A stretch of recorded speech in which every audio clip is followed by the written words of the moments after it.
Good afternoon, everyone. Thank you for joining us on another conversation with. For those of you watching at home, please use the comment features below the live stream if you have questions for our guest today, Curt Schilling.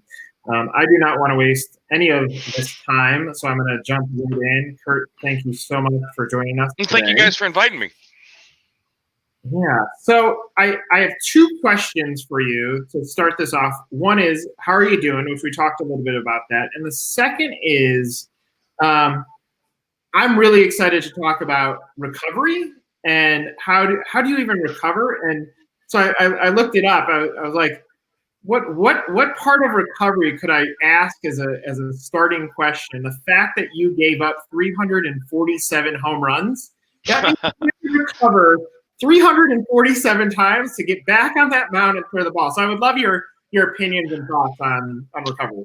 Well, you know what? I think if you're going to talk about recovery, I think you got to start talking from the perspective of leadership.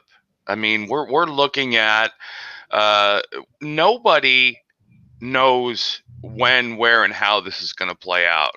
So the first thing in my mind is, and I've always felt that a company, a team takes its cue from the bellwether, and whether it doesn't always mean it's the boss, but we don't know what we're going to be enduring. So what's the biblical scripture? He who worries for even a minute, doesn't. There's no. It's unprecedented, right? I mean, we're living in the middle of a time in an event that, for the most part, nobody's ever even contemplated. From a recovery perspective, it's really in my mind, it's going to be, to each his own or her own for a period of time. I don't know how well this whole government thing is going to work from a health perspective, but I'm. It's hard to see. I mean, when you look at what the unemployment's going close to 30% or something like that, which, again, we're talking about things that have never been done before. And so I don't know. I know it's going to be an enormous test for leadership, both at all business levels. I mean, you're seeing a lot of companies now that are starting to, well, we're going to get to the brass tacks for a lot of people, and we're going to find out those companies that say they're about their people, we're going to find out if they really mean it. Curt, and I'm sure you get this a lot, right? So small business is, when we started this call before we went live, that was your first concern, your first focus, right? And so small businesses are down now, and I agree. Leadership is going to rise to the top. It is about people. And I'm sure you get this a lot, but I mean, in many ways, 2004 American League Championship, you guys were down 3-0. Like, how does that feel? And how do you come back? Is there any analogies here? Well, there's a couple things. First of all, the one thing that I have learned in my life of competing in sports is that when you're talking about the top 0.5% of people at anything, you're very rarely talking about a difference in physical talent. More importantly, you're talking about, I've always found that the best in the world at anything are usually very different people above the shoulders. Just because I think being the best in the world of something takes so much mental strength and perspective and an approach, a consistency, a work ethic, all the things that, a lot. We're in the, what is it, 2020? We're in a new century and all the things that go with that. But a lot of the reasons people succeed and things succeed, those things will never change. Hard work, being a good person, doing the right thing, all the things that you think about where we're at right now, and how many companies are just tech-based companies, and how many jobs are being lost to automation and all the things that go with that. But the same principles still hold true. Product quality and customer service have never dipped in their importance. Those things still are the most, to me anyway, as a consumer with disposable income, I look for and frequent businesses that still give me both of those things. You know what? The analogy of being down 3-0 to me is all about, it was mental toughness. And honestly, I would probably say the one word, and it's going to be a word that's very important coming on the other side of this, is focus. We were down 3-0. We had a meeting after the third game, and if you remember, we got beat like 150-0. And at the meeting, I said, "Listen, guys, this is how this is going to play out. We don't have to beat the Yankees 4 times. We don't have to beat them 3 times or even 2. We don't have to think about winning the game tomorrow. We have to worry about and focus about winning the top of the first.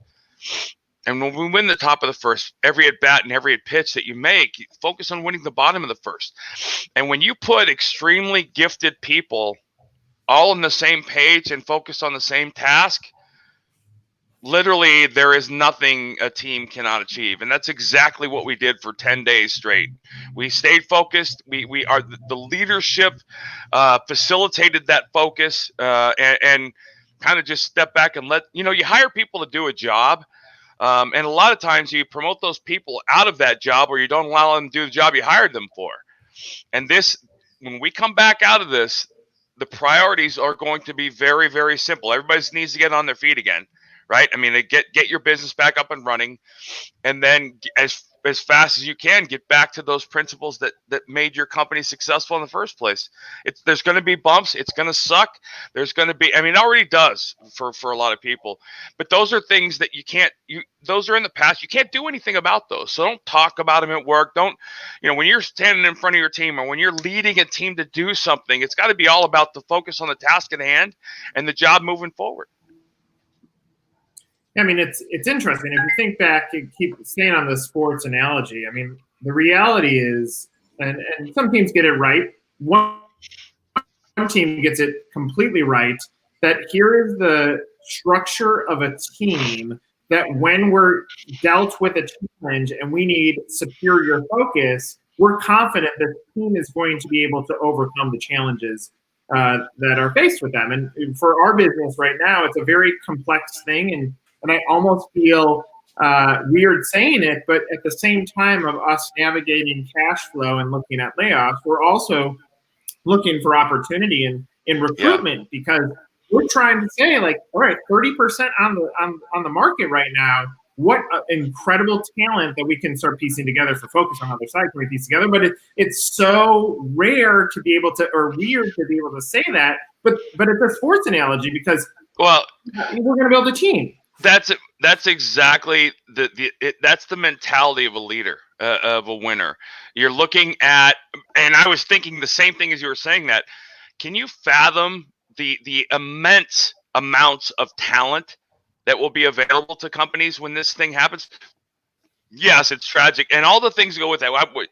I'm not going to caveat everything I say with, but it's a bad thing. We all understand we're in a horrible time, but moving forward, the companies and the people that lead will be focusing on coming out of this, looking around at the landscape and saying, "Oh my gosh, what a target-rich environment!" And I'm gonna and be aggressive about it. And I got to tell you, I think one of the things that is going to be very impactful coming out of this, if you're a talented person looking to get a job, is your assessment of the company that's after you.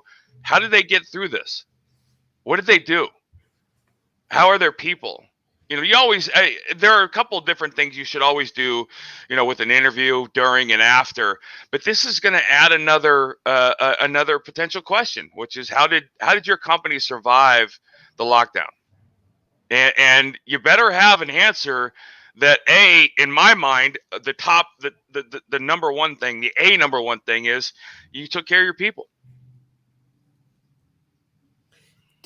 Curt, that's, as we speak with franchise brands and, franchise leadership, right? Nick's always said, your point being, everyone's going to have a button on their website about how we dealt with this crisis. But it's interesting because you're right. That thought process is going to permeate everything. Do you think it's an understatement to say on the other side of this, both personally, business-wise, spiritually, everything has to change. Oh, it is. Yeah, it's already changing, right? I mean, let's the first thing that I've said over the last couple of weeks is, one of the, and I'm using air quotes because again, I'm not going to, one of the upsides of coming out of this is going to be an entire generation of younger people who understand the reasoning behind always having $500 in your bank account for an emergency. Right. I mean, it's something I was always told. I didn't always abide by it, but I've always tried to work with and talk to younger people about it. Is I don't care how hardcore you are at budgeting, you will run into and this is absolutely applicable to business, right? I mean, no matter how hard you budget, no matter what you get your monthly expenses, something happens every single month, be it a lawsuit or, a layoff, lockdown. I mean, something you never imagined. And if you're on your personal side, a flat tire or an accident or something is going to come up. Think about the companies, and one of the reasons, and it's hard to say this without people getting mad, but I don't mean this personally, but you're seeing an entire generation of people who are living paycheck to paycheck by choice, getting crushed. And, hopefully that's a lesson that doesn't go unnoticed. Everybody talks about, oh, I'm living you got people making six figures, comfortable six figures, living paycheck to paycheck. That's not the climate or the country. That's a personal decision. And hopefully those people as well will see that. And again, it skips right into the companies, right? I mean, you've got companies living, payroll month to payroll month and just barely getting by who, week one of this thing, they were done. Yeah. Yeah. It's interesting. We've talked, we're having a conversation with Annie Duke about this, but like the on the tracks or off the tracks. And historically, like I went as a business owner, I was very much like, we're poor and let's stash away the cash because there's going to be an awful rainy day. Now, there's no way I could have predicted this. Right. But I knew that there was going to be a rainy day, right? This is your rainy day. That's it. But now you shift the mindset. Now where I was pessimist, now I'm an optimist on what can I do with these funds now to now propel us to the other side. So it's interesting because a lot of businesses don't think that way. They spend like they're fat and happy, and then they tank, and they can't really take care of anybody. It's done. It was one of the problems. One of the things in hindsight with 38 Studios and looking back at it when I was running the company, I created a company that was built on people. I wanted to create a great product, but it was always my idea of building a company. I wanted to build a company in an industry that had something like 70% turnover, and stop it and change it. And the only way to do that was to everybody in the world wants to matter, right? Everybody wants their opinion to matter at some point. There are a lot of people that just want to show up to the job that they have and work and go home. Awesome. That's awesome. Every company can provide those posts, those jobs. But I wanted something that people would care and want to get my approval, whether I was in the room or not. Right. I mean, I always wanted to play for people I cared about. I didn't play any differently, but it mattered differently to me. And when you think about now and you think about what these companies are going through, it gets back to what I said. I mean, you can't hide this one. Your reaction to this one is out there for everybody to see. And are you truly a people company? The point I was making earlier about 38 was that I suffered from never allowing our people to panic. We never had startup urgency, which I think was a horrible thing in hindsight. And that was totally my fault.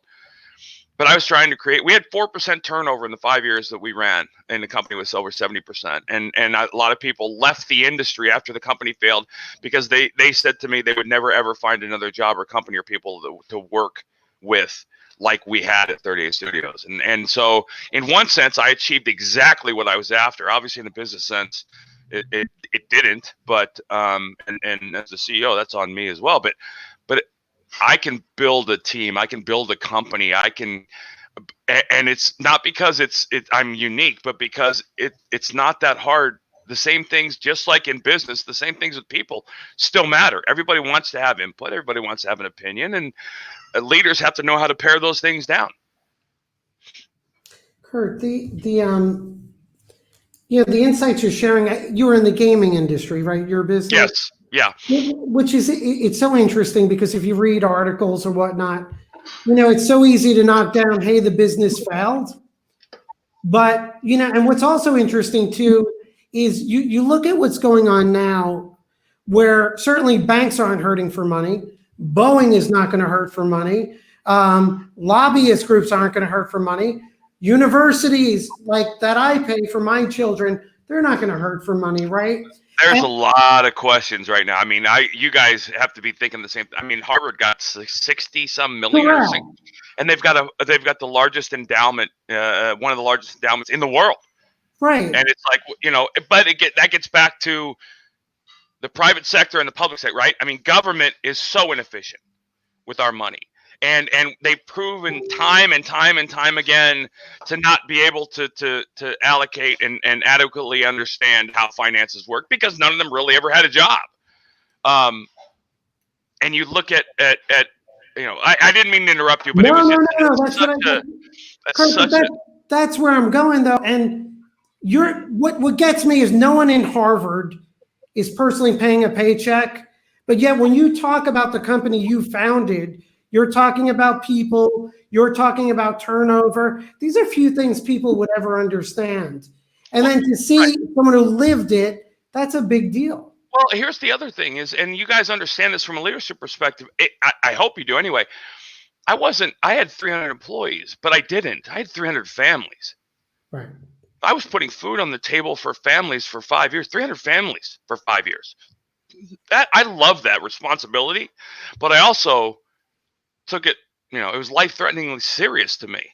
Like I love the thought of being able to provide, and I wanted, they did some amazing things, and like I said, it ended up, failing at the end. But the fact of the matter was, I love that role. I love that job.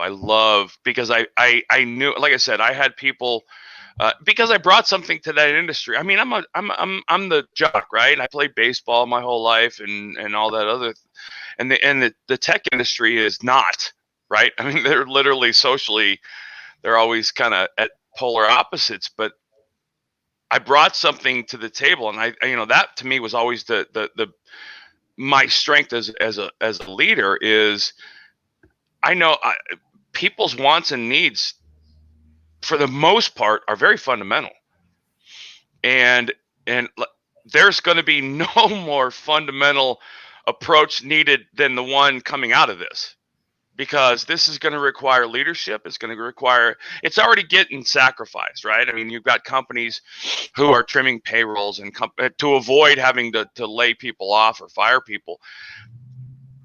But there's a coldness, in a sense, to the capitalist market that has to exist, right? When you look at the far left-leaning,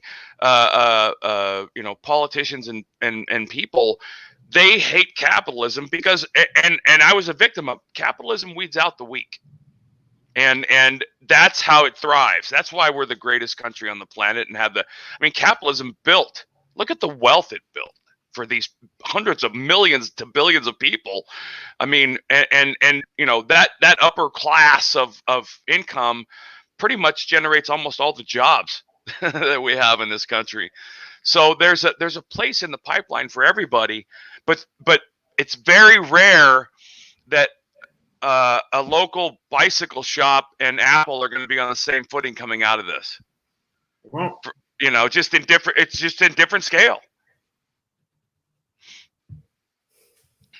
When you're clearly reflective on what happened with you as a business owner. I'm curious, do you have the same reflection back on you as a baseball player? Because in essence, you're still a small business owner as a baseball player, because you're negotiating contracts and performance, and you're doing the same thing on an individual basis. Do you reflect back with frustration? And then lastly, does this motivate you? Is there a fuel that's still in you to go do it again? There's a number of well, I would argue there's far fewer things that don't cross over than do. Everything I learned about leadership and winning, for the most part in sports, is absolutely applicable to business. It's because, I was taken back as I went from the sports world to the business world at the petty stuff that influenced and affected people's everyday life. The turf building, the turf battles, all of the things. I had an executive in my company who I found out after he was gone had said to the employees, my job is to be the buffer between you and Curt. And I was like, wait, what? Well, traditionally in this industry, that's how it works. The leaders pound the employees so hard to meet deadlines and get software out that they literally almost ruin their lives. You're talking, 100-hour work weeks and all this other stuff. And I said, one of the founding principles of this company was to not have the, and I mean, you could argue that it was one of the reasons why we didn't make it, but I wanted to be able to be in that industry without ruining people's lives. And that set me apart. But almost every single lesson, I try to tell people, for the most part, there's nothing I did as a player that was Curt Schilling.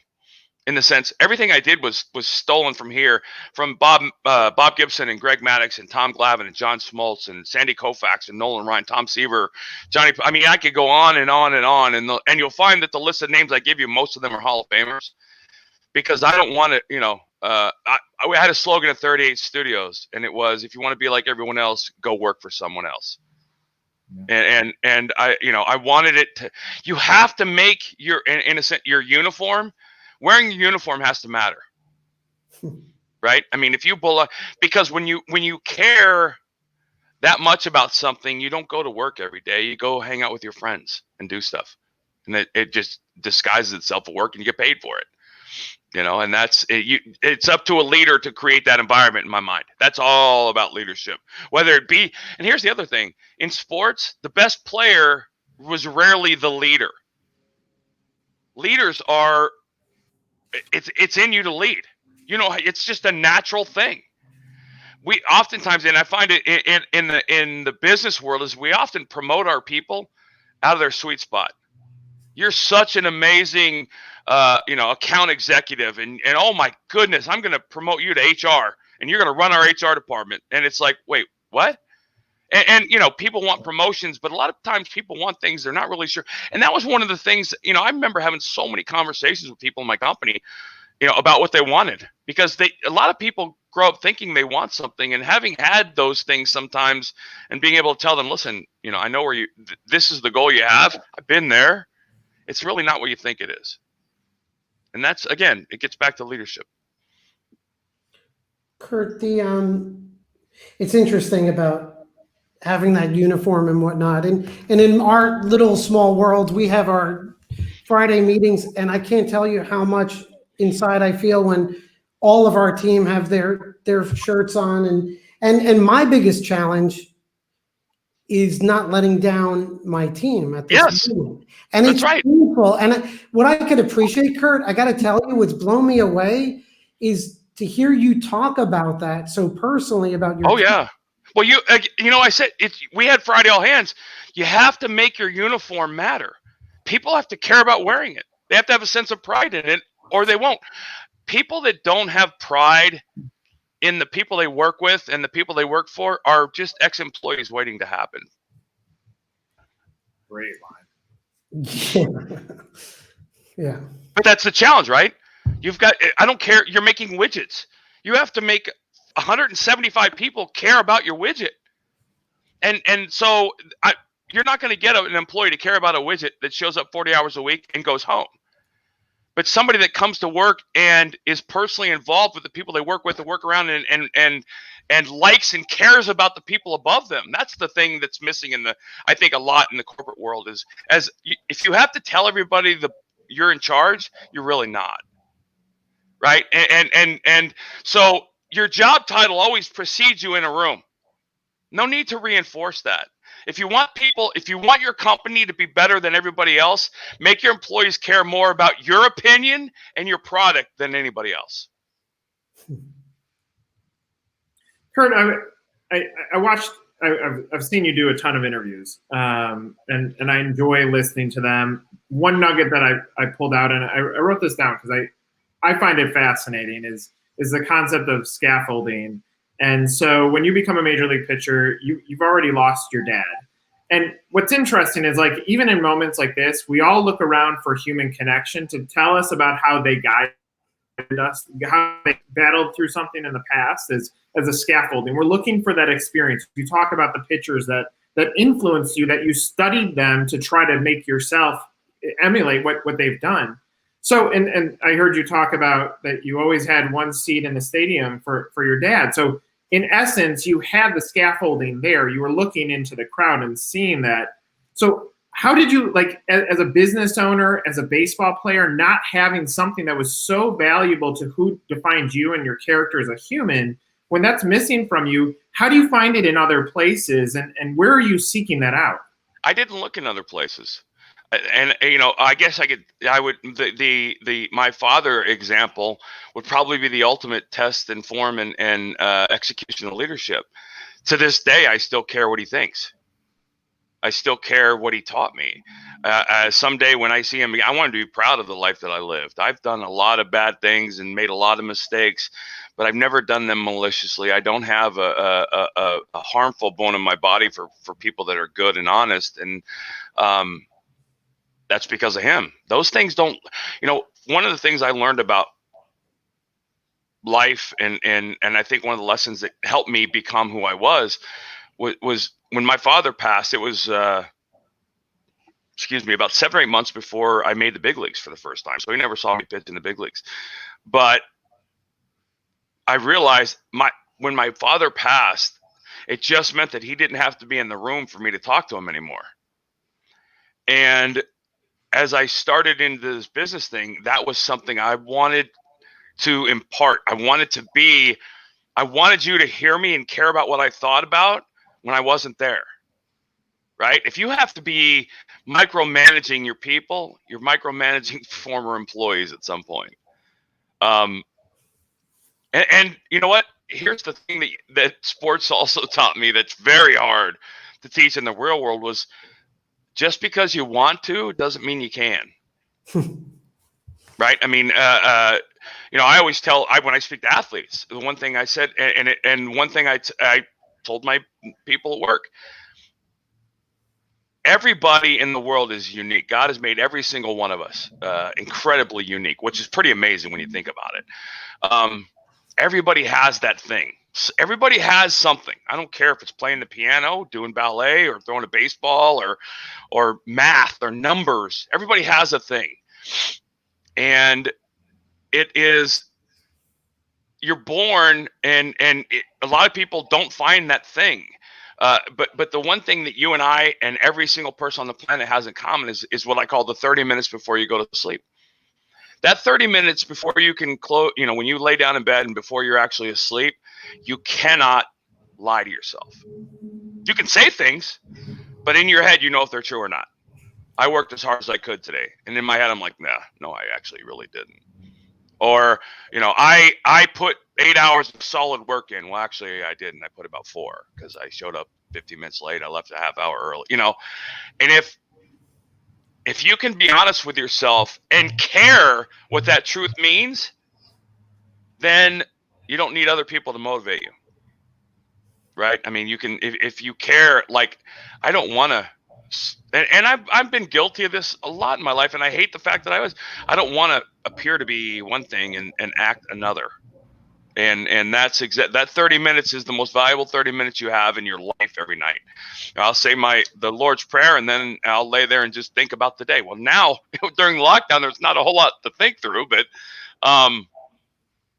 if these people that are stressing about coming back and all the things, I mean, there's 30 minutes at least a night where you can be just writing down ideas. I come up with some of the most amazing ideas in my mind anyway, right before I fall asleep, which is one of the reasons why I used to always have a notepad by my bed just to write stuff down, because you always forget about it. Curt, I mean, that's amazing advice. And how you, having achieved so much, performed at a high level, everything changes after this for so many people. I think some of the biggest problem that I have, many people have, they're not thinking high enough, right? Our aim is too low, and that's what we're going to hit, right? Right. And I do think in many ways, aside from the tragedy, the moment is a gift. We've all reset family, what's important. So as a professional athlete, as someone who's achieved so much, what's your advice to those small business owners, everyone who maybe they haven't found their thing yet? How do you get to aim higher at a major league level? You have to be honest with yourself. The world is going to give you enough naysay. No one is gonna be, and it's not. There's a lot of people who are very humble and uncomfortable talking about how good they are. Well, you don't have to talk about how good you are. I mean, President Trump has got the market on that anyway. But you have to, like I said, you have to be honest with yourself. If you're 5'2" and you weigh 104 pounds, I get that you want to be an NHL hockey player, but it ain't happening, right? I mean, if you're just not musically inclined and you have big fingers and you're uncoordinated, playing guitar in a rock band probably ain't gonna happen. You have to be honest with yourself, and you can't. Well, I'll give you an example. And this is how my mind works. In 1988, my father passed away in January, and I got traded in the middle of that year by Boston or by Baltimore, or by Boston to Baltimore. And in September, I got called up to the big leagues, and I made my first start, and it was an amazing night. And the next 3 starts I made that month, I got crushed. Literally, it was a boy amongst men. And I limped out of old Memorial Stadium with about a 9 ERA for the September month. And I drove home. It was like a 30-hour drive. And the first thought I had when I got in, as I started to think, and this is just how my mind works. My first thought was, okay, I can't do this yet. I'm not good enough yet. I know now what getting to the other side of this. I know getting that job in the big leagues, it's a lot different than I thought, and there's things that I had no idea. I can do it. I just can't do it yet. And what do I need to go from today to next year to be there next year? And I'm honest. I need to work harder. I need to do this more. I need to develop a third pitch. I need to all these things. And I've got my personal checklist, and on I go. Every day was about addressing that. In my mind, when I was young, every day was spent. I was consumed by the game. So, and I grew up a fan. So there was no nuance that I missed. I just sought everybody I could out to talk. And that was the case through the day I retired 20 some years later. I never stopped learning. And I wasn't afraid to not be the smartest guy in the room when I walked in, but I sure as hell was to not be the smartest guy when I left. And that's all under your control. I think there's a lot of power in one term that you just said there, which is the power of yet. So like you recognize yet, and I think if business owners can get into that mind or that mindset on the even today, forget about recovery, in the moment right now, and say this is a shitstorm right now, but we're not there yet of how we're going to get to recovery, but I'm taking the right steps. I think there's a lot of power in that statement. Well, remember this too, guys. And human beings by nature, we're all about the path of least resistance, right? I mean, everybody wants to get from point A to point B with less work. Everybody except the people that are the best in the world at it. Yeah. The people everybody wants to get from A to B to C without sweating. Champions, winners, the best in the world go from A to B to C, and know if they're not sweating, they're not getting to D. They one group wants to have to pull that shirt off after a workout and the pride that comes with that. The other group would like to do anything but go to the gym. And those people, that's the other thing. It's not rocket science. It really isn't. Those people are very easy to see, very easy to tell. I mean, especially like in the software industry, you can look at how much content coders and people were creating. And, again, not rocket science. It's data. It's right in front of you. It doesn't lie. You created 142 assets this week, and you created 2.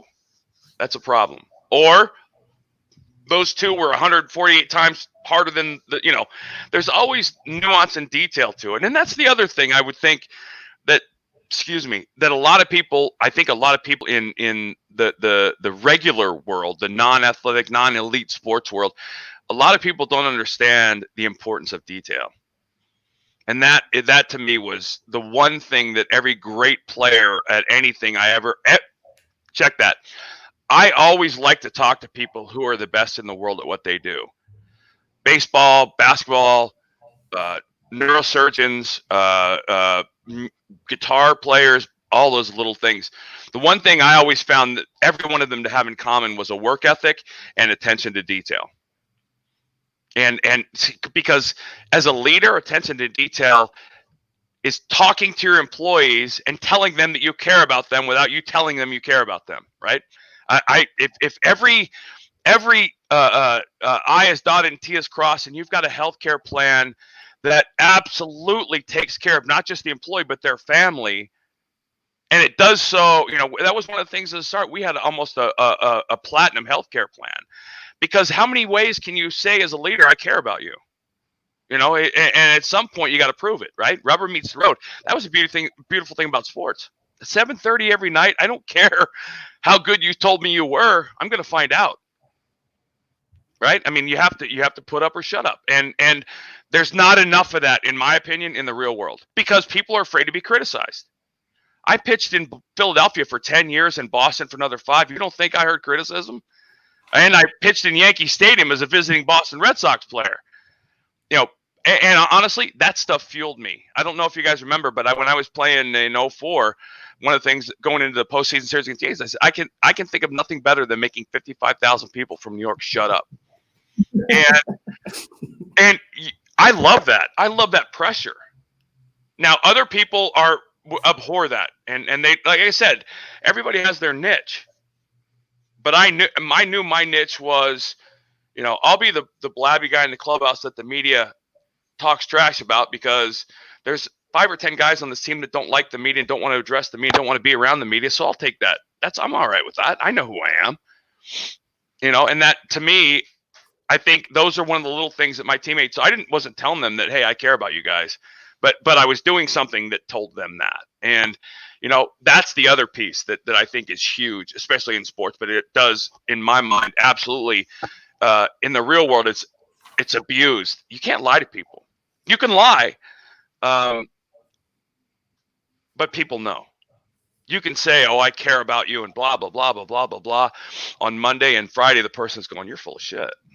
Like, you don't actually care about me. I mean, it doesn't hurt my feelings. I just wish you'd be honest about it. That's something else that's missing.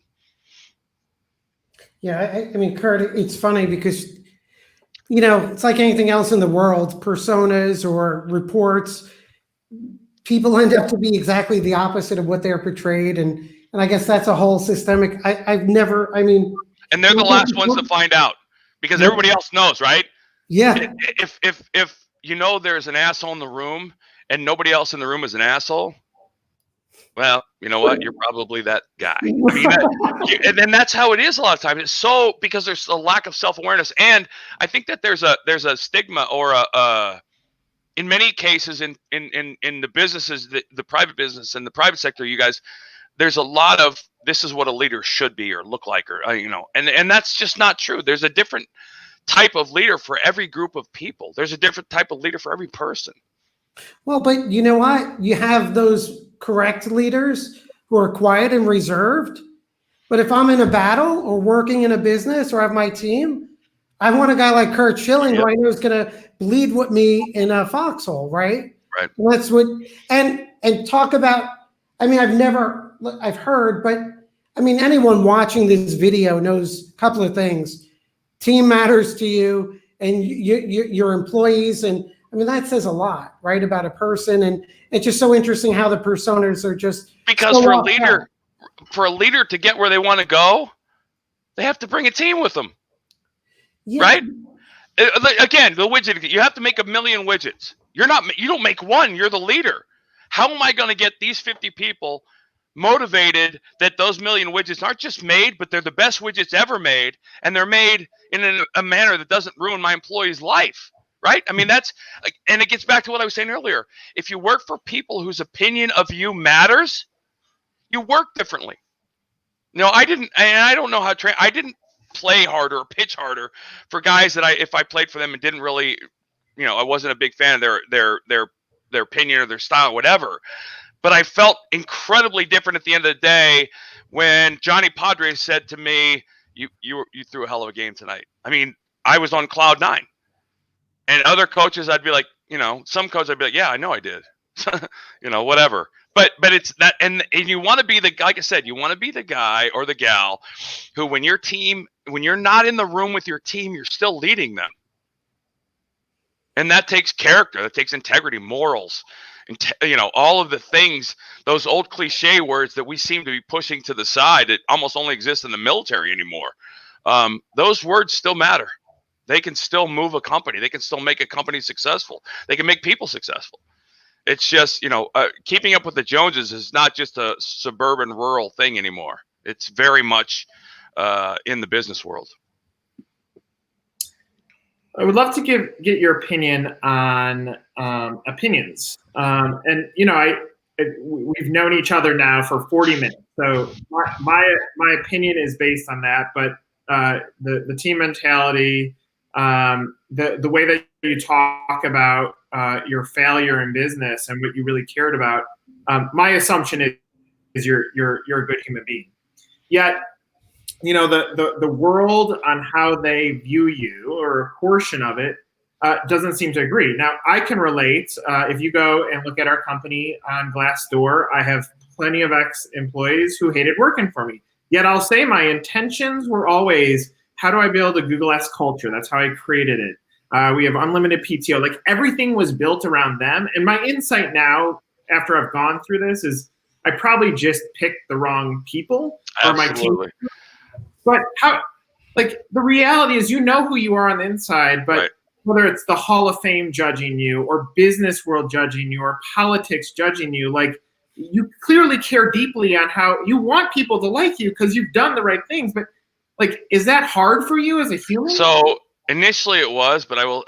My dad taught me something that I've never, ever, ever, ever forgotten, and it's made my life 100,000 times easier.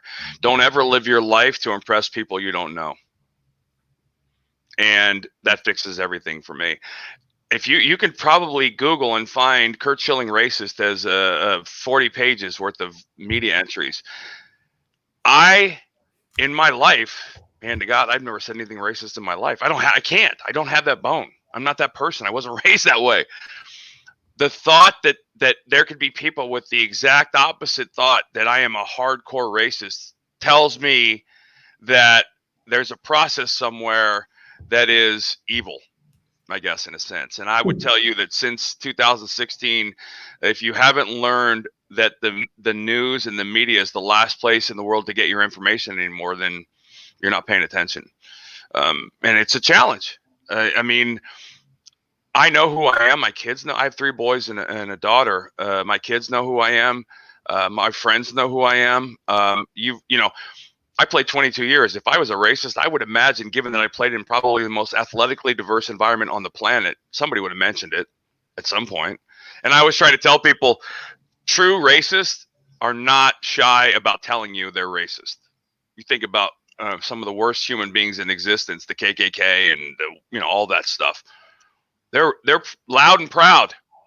But that's so. And then, when you look at how many people talk about, I'm a conservative, and you took a government handout, and blah blah blah.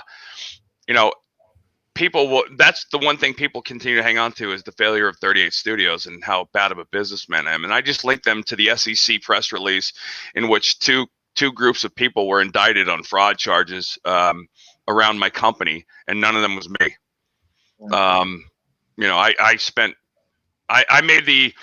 I wish I had seen a couple TV shows before I started, because I didn't realize investing your own capital was a no-no. I lost over $50 million of my own money.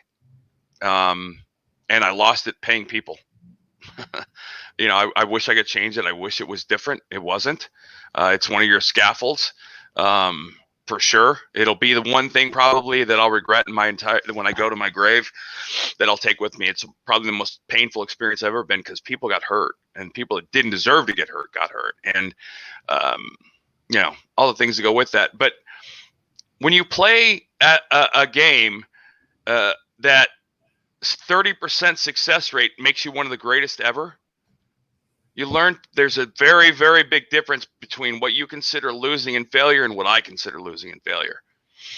I looked at losing as something that happens in your life every day, whether it be a conversation, argument, a game, something. You lose a little bit at something almost every day of your life. The only way you can fail something is to quit. And I never quit in my life. And that again gets back to my dad. And when I look at failure, I've only failed once, and that was when we went bankrupt and I had to quit. And like I said, I everything I did, I tried to do with the best of intention. And well, I mean, listen, I had, and I'm not proud of this, but we had our employees for almost a month worked with no salary. And they brought food in for everybody. I mean, it was bad enough at the end. Excuse me. One of the things that I did at the end of the company was we announced the dissolution of the company literally in an email, and people think that's cold, and it was the exact opposite reason we did it. I knew how tight money was, and I didn't want people to have to spend any gas money to come back to the office, because it was a long drive for some of them. But if you're the Providence Journal, I did it because I'm a cold-hearted bastard, right? I mean, so again, if you think about 38 studios, and the last 2 months in no way replicated the first 5 years, if you think of the fallout from that, and the evil that the media says was around that, and the fact that no employee is that we don't have NDAs, no employees ever come out and said that son of a bitch, and he ruined our life. There was a lot of lives that were thrown into turmoil because of failure, but they knew that I loved and cared for them and their families beyond anybody they'd ever worked for. Interesting. If you would have been born just like 20 years prior and gone through this stage when a Republican could put up a sign and a Democrat could put up a sign and president's elected and the signs go down and we're still friends, and a time where the internet wasn't so vicious, like yeah, the reality is with your accomplishments, with your skill sets, with your business, like the story would have been vastly different had it ended 20 years prior, right? I hate to get generic, but you know what? It is what it is. I mean, the environment that I'm in is the environment I'm in. I can't change that. The story is what it is for people that don't know me. I'm not gonna act or say anything that's gonna make people look at that narrative and go, I wonder. I'm me. For all the warts and bruises, I'm me. And one of the things, like President Trump, one of the things you'll never have to worry about is what I'm thinking, because everybody knows. It's funny, Curt, because I feel like, as I get older, I become obsolete in a current society in terms of mindset and framework. But I will say this. I mean, there's very few people in history, in my opinion, that have described the pain and to see it of shutting down a business and the focus on the team like you did right now. And I would challenge the whole planet. Yeah. Whether it's those newspapers that are cutting people without any concern, or reporters that really aren't reporters anymore, right? There's and I'll just throw out as an example Jeffrey Epstein or whatever else, right? But Curt Schilling's the bad guy. But the bigger story to me is, like, all these years later, like someone of your success, and you could see the pain and the care you have to that, and really to connect that with so many good leaders in small businesses right now who feel that pain, who are scared of that moment. I mean, what was it like when you had to finally just pull the plug on that and say, you know what, that's it, I got to go with this. Yeah, I apologize for the 100. Hey, Jax. That's awesome. Sorry. Hey, somebody get the dog out of here. That's awesome. Please. I got a 150-pound Rottweiler. It's trying to bark at a poodle out in the street. Jax, hey, dummy, let's go out. Well, you know what? It gets back to what we were talking about earlier. Scaffolding. I already had the scaffolding built, right? I mean, winning and losing at baseball is adversity. I never went through anything like this, but when I talk about the media, and all of the things that happened after 38, the scaffolding was built during my baseball career. I got to understand when I would read an article about something and know that that wasn't true.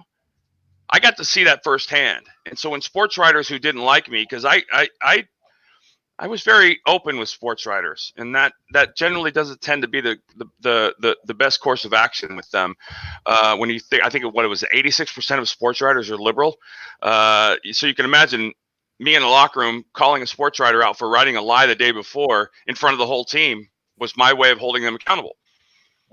And because you know why? Because I never had a problem being accountable myself. When they wrote that I sucked and gave up 8 runs, it's like, okay, yeah, what am I gonna? I did.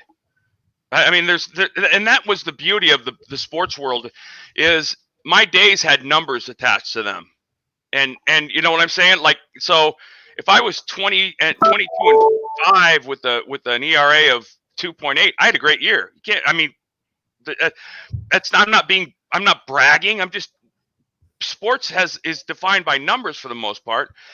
And in a sense, I think you can't take that approach. I get that business is numbers, right? I mean, really, it honestly is. You have so much coming in, you have so much going out. You need to have more coming in than going out, and you need to show a profit. And you have a fiduciary responsibility and all the things that go with that.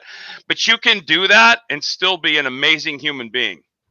And I think a lot of people think you have to be a certain way to get a certain result, and that there's no bigger load of crap in the world than that. I mean, there's the statement to look at your past. I mean, every CEO, every founder that's going to shut down their business because of COVID, look back in the past and use that as a scaffolding. And then 2, try to do it as good of a human being as possible. And even though you're going to be disliked, like, do your best to be good. Just be disliked for doing the right thing. That's awesome. Right? Just be disliked for doing the right thing. Because the other thing that's going to come out of this is if you have really smart business leaders and they're going to look at, like I did. I don't care if I gave up 1 hit or 11 after the game. I was looking at why. Yeah.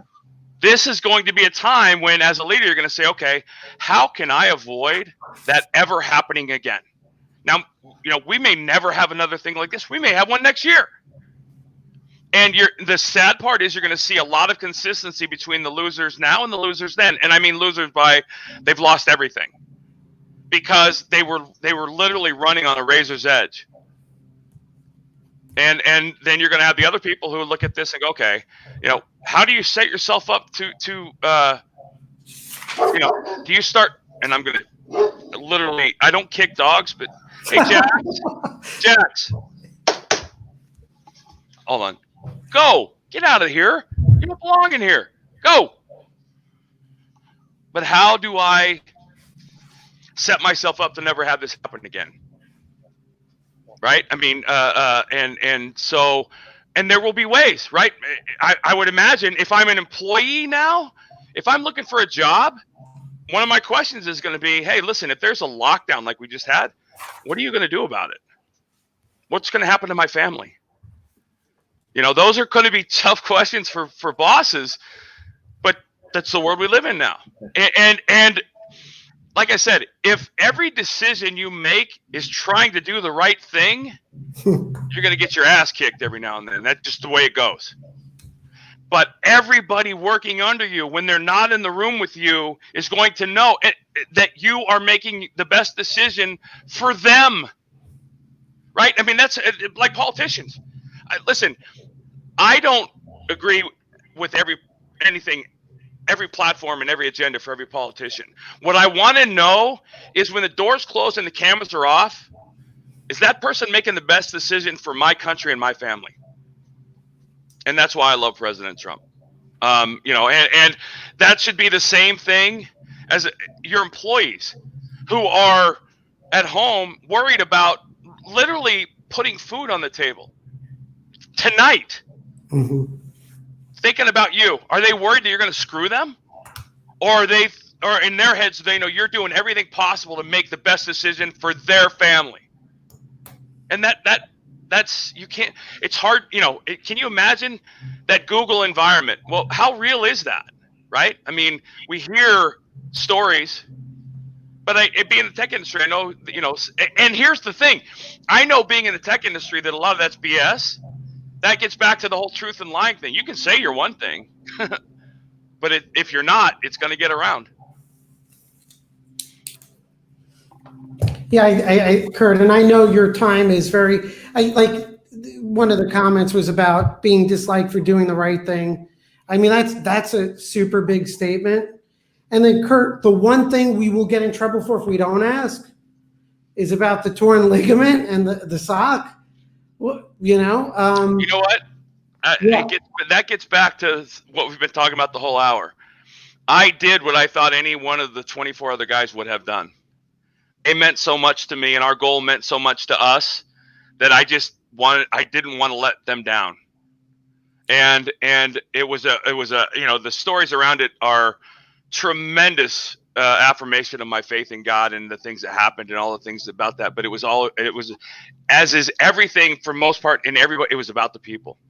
These fans had waited, and so I didn't feel any pressure. I wanted, with every fiber of my being, to deliver. And I didn't. It's funny because I always say a pregame prayer. I never prayed to win, and I did it on the field, and everybody saw me open. There's pictures, and what do you pray for? I said I never ever in my life prayed to win. I prayed for God to give me the strength and the will to compete, because I knew that I had prepared myself to the point where if I just can compete, I'm going to win, because I out-prepared everybody on that field. And whether I did or not, that's what I believed and knew. Curt, I not humoring you. I mean, I don't know of a better and more beautiful statement than you just gave. And talk about the symbolism of a bloody sock and the real story of what was behind that. No, yeah. And Curt, as you're saying it, I'm reflecting I want to have that faith too. And thankfully my wife has it, because it matters. And we're learning all of this matters. Yep. And for me, I can't even tell you the gift, because everything you said, everything we talked about from team and performance, is demonstrated in that one moment that you just described. And to call it amazing is an understatement, Curt. I can't, an absolute understatement. I appreciate that. Thank you. And I tell people that if I could have written down my dream life at 18, I would have fallen woefully short of the life I actually lived. And that's what I tell other people, right? What you think you're capable of at 18, you have no concept of a ceiling. None. Because first of all, you don't know what's out in the world. I got dogs that are getting ready to kill themselves in the hallway, so one of them might be down. Anyway, but okay.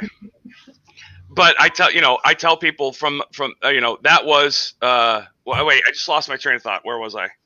Other than killing dogs. Well, and I have sons watching, so it's about 18 and not knowing what's ahead. And no, that's what. If it's funny, and I'll tell you guys, I had a moment in my life, and this is one of those surreal moments. When I was 18 years old, I was a senior in high school. I grew up in Paradise Valley, Arizona, and I was sitting at a stoplight on 40th Street in Shea. And in my mind, I was thinking, I wonder what I'm going to be doing 20 years from now. Fast forward 20 years, I'm playing for the Arizona Diamondbacks, and literally to the day, I pull up to the same intersection. And I'm thinking to myself, oh my God. If I would have had a picture of myself from that 18-year-old, I would have seen myself at the same intersection. My first thought would have been, I'm a failure. I'm still here. I'm still, And then I think about everything that happened between 18 and 38 and realize you make your life. You make your life. And not everybody, life is not about being fair. Life is about, not everybody gets fair, but everybody gets opportunity, right? And for me as a leader never misses an opportunity to make someone they're leading feel good about themselves. So I love it. Curt, I want to say I appreciate this more than you'll ever know. I do too. Thank you. My last three closing things are: you are the all-time winning pitcher for the Cubs when I and played it as a video game. So just so you know. Two, if you just tattoo yourself like Dennis Rodman, then your opinion will matter. Right. Maybe that's a solution. And three, I think the most underrated thing is when you stand up and your shirt says "Don't be a Richard." Yeah. There's advice. Yeah. Yeah, I have no problem putting those. It's like people. I live in Mass, so you can imagine I'm behind enemy lines for the most part. When I wear a Trump hat, which I do almost daily, or a Trump T-shirt, people are like, "Oh my God!" I'm like, "Yeah, well, okay, it is what it is. Hang with him because you're getting 4 more years." Curt, I can't thank you enough for today. This is going to be a special moment.